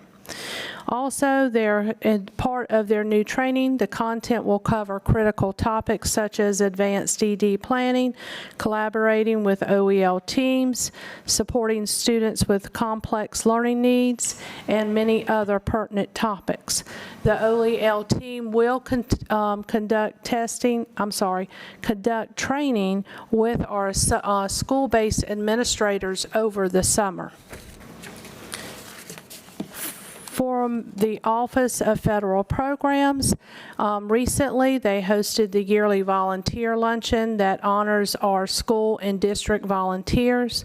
They are busy preparing for the 25-26 school year audit that they will have.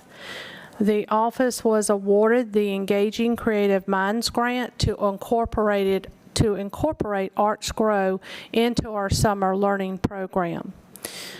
Also, they have submitted the 21st Century grant application to continue the middle school after-school program.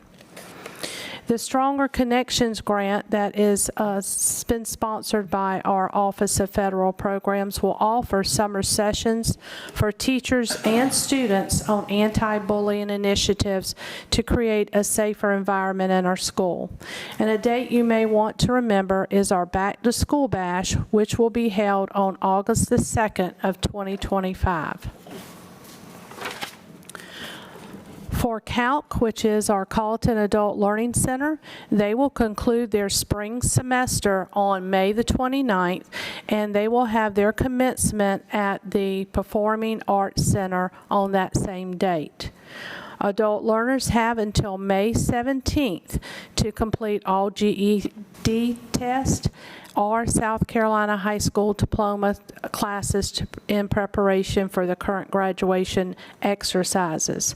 Mr. Horvath completed the on-site portion of the South Carolina Work Center certification process, and on behalf of the Low Country Council of Governments, and will present the findings on May the 28th at the Low Country Workforce Board meeting.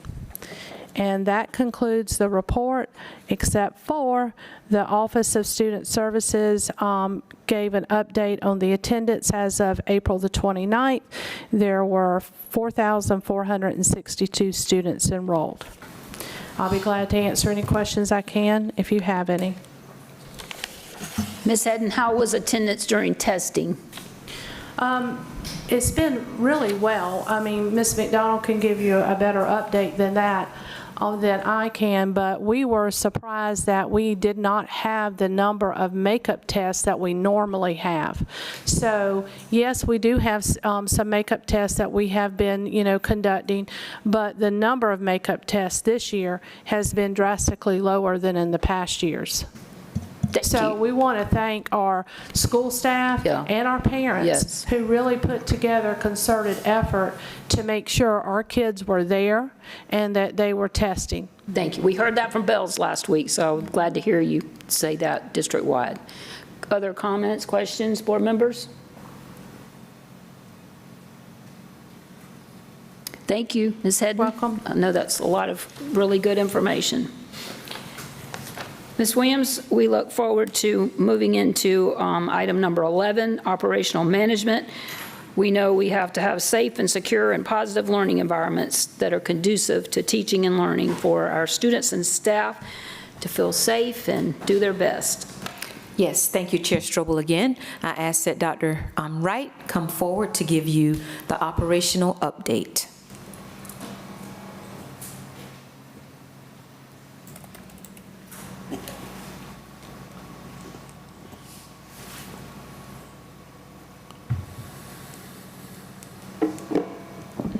Good evening, Madam Chair, Mr. Vice Chair, members of the board, Superintendent Williams, and to our audience. Thank you for an opportunity to talk about the Division of Operational Management.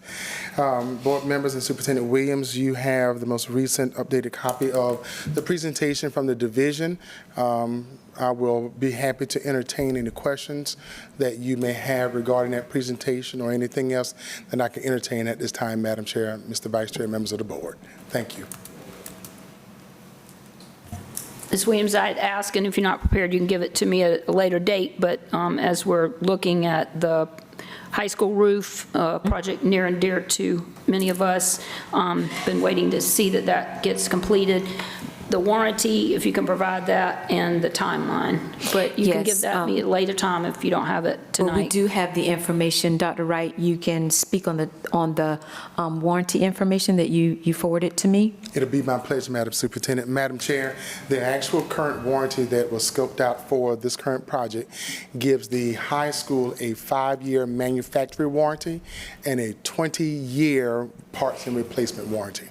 So total 25, 5 years of any manufacturing work that needs to be redo on the building relating to the roof, and then we actually have a 20-year extended warranty on the materials and parts for that roof, for that roofing project.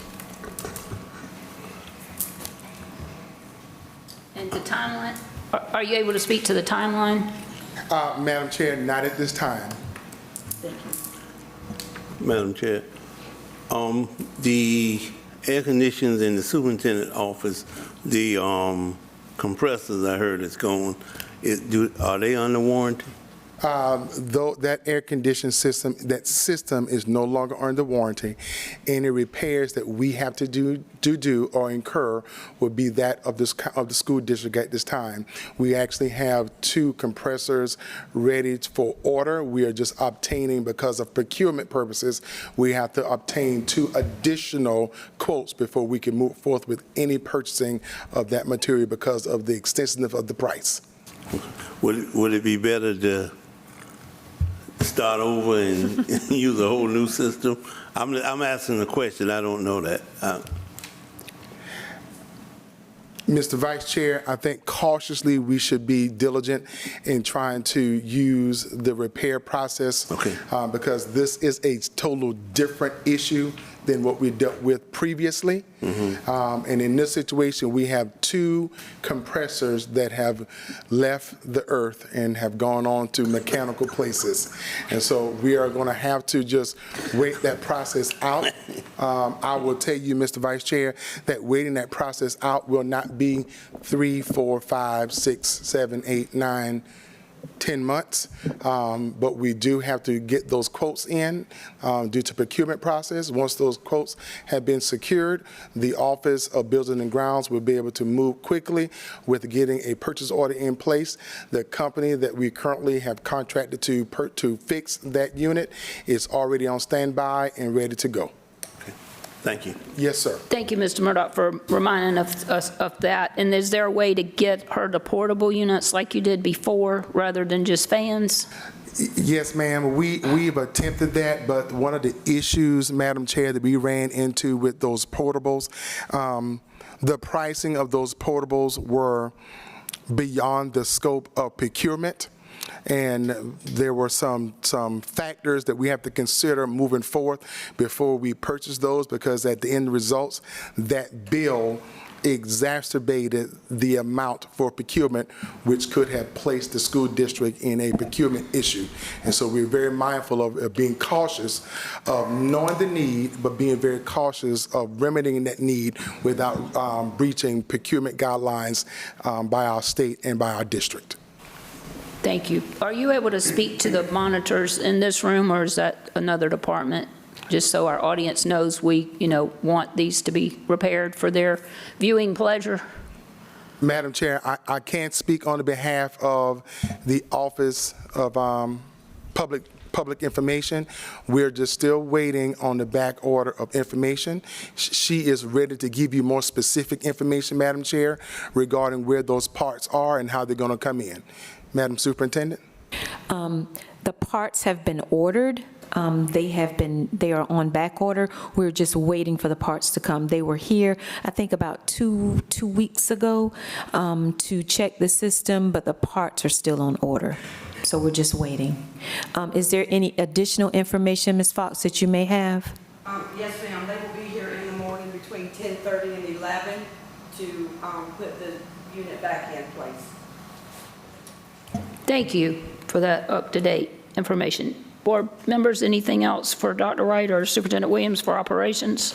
Dr. Wright, I don't know who's responsible for it, but I'd like to thank whoever took care of our banners at the high school. It sure looks nice to go in there and see them placed properly the way they were designed. And I know we had some very important people looking at them this week, so thank y'all again for making that happen.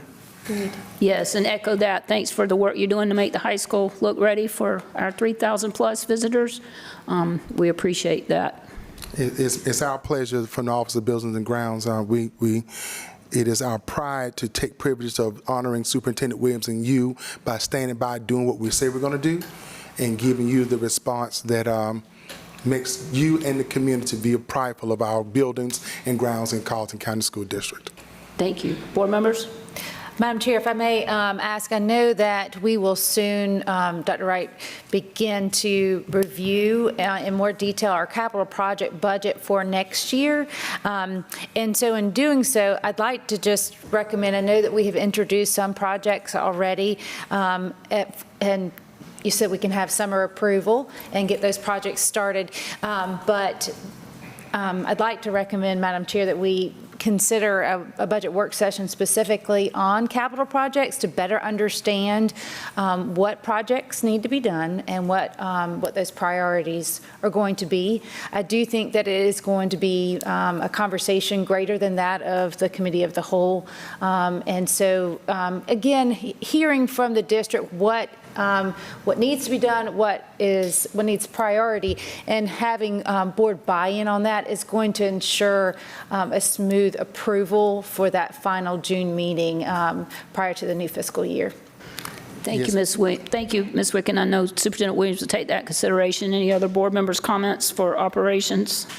Just want to make note that the only item that I see for the middle school identified is the RFP for the repaving project. Super happy to hear that project progressing, but I do understand that last week's major rainfall did have some leaks, specifically in stairwells. And so I'm looking forward to seeing those capital projects for next year and how those facility needs for that building will be addressed. And two, we've talked a little bit about that gym floor, making sure that it's completed. So looking forward to seeing that on next year's projects. Yes, Madam Secretary. The Office of Buildings and Grounds is still assessing the root cause of that particular situation at the middle school during that heavy rain week. And as soon as we get an analysis on that, we'll be able to share that with the superintendent and in turns with the board upon her approval. Thank you. Yeah. Madam Superintendent, we've had some questions regarding the Carleton County High School roofing project. And most recently, Madam Superintendent, Madam Chair, we've had some call into questions on our effective and robust RFP process. regarding the decision on why we made certain decisions regarding the Carleton County High School roof. Madam Superintendent, I had invited our roofing consultant has been working hand in hand with me tonight as a part of my report to give the board some update and credibility on the roofing structure we decided on and the reasons why. And if it pleases Madam Chair and the Madam Superintendent, members of the board, I would like to introduce to you all Mr. Joe Baker from WBA. He serves working hand in hand with me as our district roofing consultant.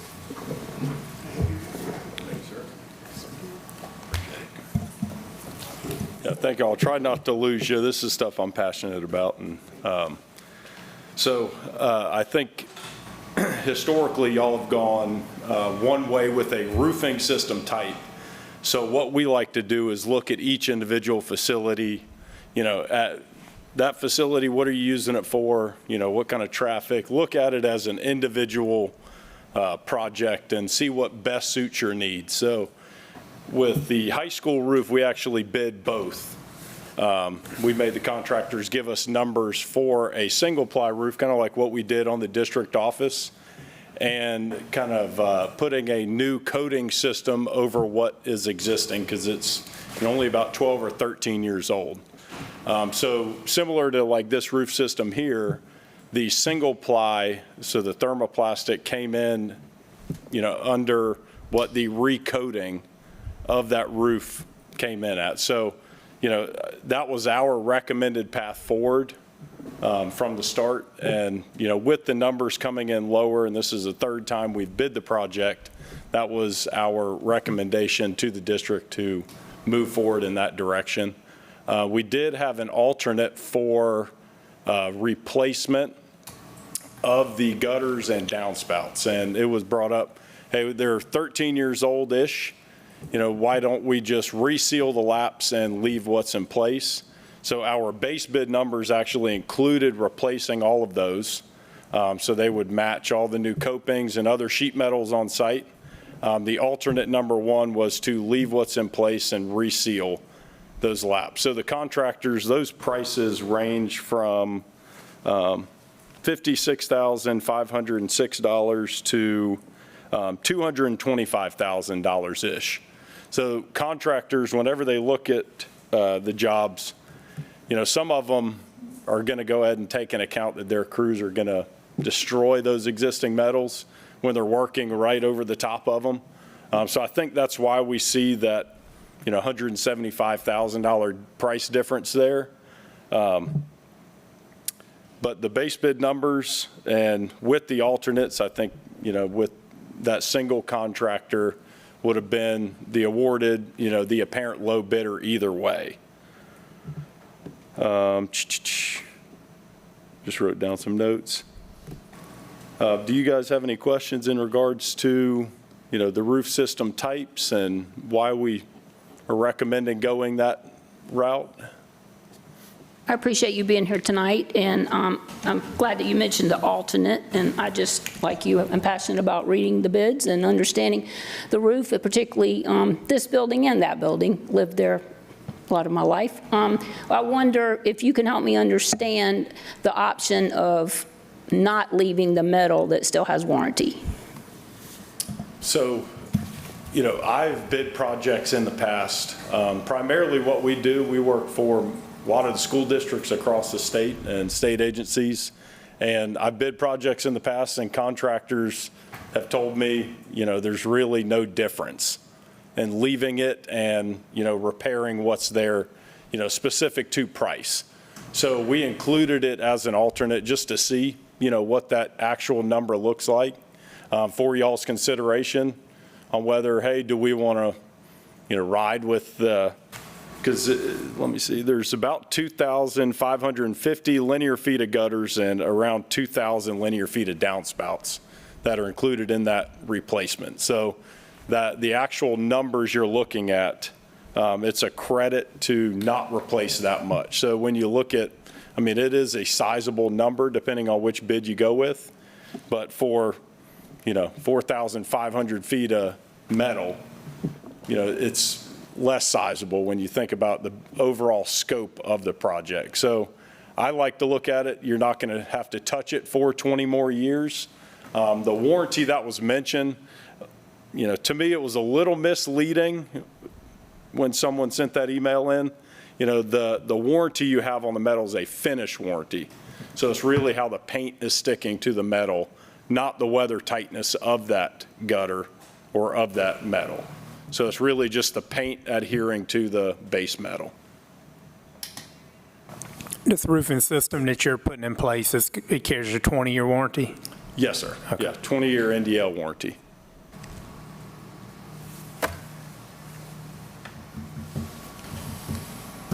Board members, other questions?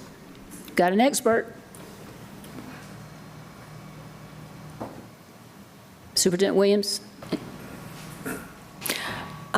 I have no questions. I just want to thank Mr. Joe for his work with our district and making sure that our projects go as scheduled and that they are what we need for our roofs. So I just want to thank him and thank Dr. Wright for his work with this as well. Mr. Baker, what are some other districts, if I missed that you represent? So we work with, just surrounding ones, Berkeley, Charleston, Beaufort, Hampton, got Georgetown, Horry, go all up the state. So we have 2 offices, Low Country and Middle the state. So we cover a lot of the state. Thank you. Yes, ma'am. And thank y'all for the opportunity to work with y'all. Thank you for waiting through our meeting. Yeah, sure. Hope it was insightful for you. Okay. Thank Dr. Wright, anything else for the board? That'll be it, Madam Chair, Madam Superintendent. Thank you. Thank y'all. Board members, if we can move on to our executive session, I'll entertain a motion that we move into executive session. As you can see, we have 3 topics that we need to explore. We'll have discussion of employment matters, we'll have the student release admission, and we'll have a discussion and receipt of legal advice as normal with property and contractual matters. Can I entertain a motion, please? Madam Chair, I make a motion that we enter into executive session for item 13.01, 13.02, and 13.03 as just read. Second. There's a motion and a second. Any discussion about the topics that we will be entertaining in executive session, board members? Hearing none, all those in favor of the motion that we enter to executive session and upon returning we'll take action as needed, right hand. Unanimous. We appreciate all of you being here, and we will return as soon as possible.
Entertain a motion that we enter back into open session. Madam Chair, I make a motion that we enter back into open session. Second. Thank you. There's a motion and a second. We appreciate your patience. Any discussion that we enter back into into open session? Hearing none, all those in favor with the right hand will enter back into open session. Thank you, board members. Unanimous. Board members, thank you for your attention to some items that we needed to discuss. I'll entertain a motion at this point. We have some things that we need to consider for 13.01, employment matters. Madam Chair, I move we accept the recommendations for professional staff employment numbers 1 through 13. Second. Board members, you have heard the motion and the second that we accept the recommendations for items 1 through 13. Is there any discussion? Hearing none, all those in favor, right hand. Unanimous. Thank you. Board members, we have one more item to consider under employment matters, 13.01. Madam Chair, I make a motion that we accept the recommendation for administrative staff employment, item 1. Second. Board members, we have a motion and a second that we accept the administrative recommendation that was given to us tonight. Any discussion? Hearing none, all those in favor, right hand. Unanimous. Board members, we also had some items to review as far as student release and admittance. Is there a motion? Madam Chair, I make a motion that we accept the recommendations for admittance for numbers 1 through 8, and also the recommendations for release for numbers 1 through 14. Second. We have a motion and a second for release and admittance of the things that we were given to review. Is there any discussion? Hearing none, show of right hand for those in favor of the motion. Motion carries unanimously. Thank you, board members, for helping us take that action to move our district forward. Before we went into executive session, there was a motion that we table an item so that we could bring it back up. Is there a motion to bring it back to the table? Madam Chair, I make a motion that we bring item 9.08, the approval of the budget amendment, back to the table. Back to the floor. There's a motion to bring it back to the table. That we moved it off of the table. Is there a second? Second. We have a motion and a second. Any discussion for bringing the item that we tabled back to the table? Hearing none, all those in favor of bringing the motion back for this board to review, move it off of the table back onto the table. We need a motion. We have a motion second, so a show of right hands for that action. Opposed? 6-1. Did you get that, Linda? Madam Chair, I make a motion that we approve the budget amendment. There's an item on our agenda, 9.08. We need action for the approval of a budget amendment brought to us by administration. Is there a second? Second. There is a motion that we approve the budget amendment. There is a second. Is there any discussion? Hearing none, all those in favor of approval of the budget amendment, show a right hand, please. All those opposed? Did you get the count? 3, 4, 4, 3 for the motion, 4 against the motion. Did you get it? So the motion failed. Any other items that need to come before the board tonight? Hearing none, we will look forward to being together for our retirement banquet on Thursday evening at 5. To have the right time? Yes. And our graduation celebration, for those that can be there, starts at 7, but we know we'll be there early to get a good seat. So have a good evening. Thank you, and we wish all of our students and staff success, and we'll see each other the following Tuesday at 5 p.m. for a special board meeting. Can I receive a motion to adjourn? I make a motion that we adjourn. Thank you, Jasmine. We have a motion to adjourn, a second. All those in favor, good night.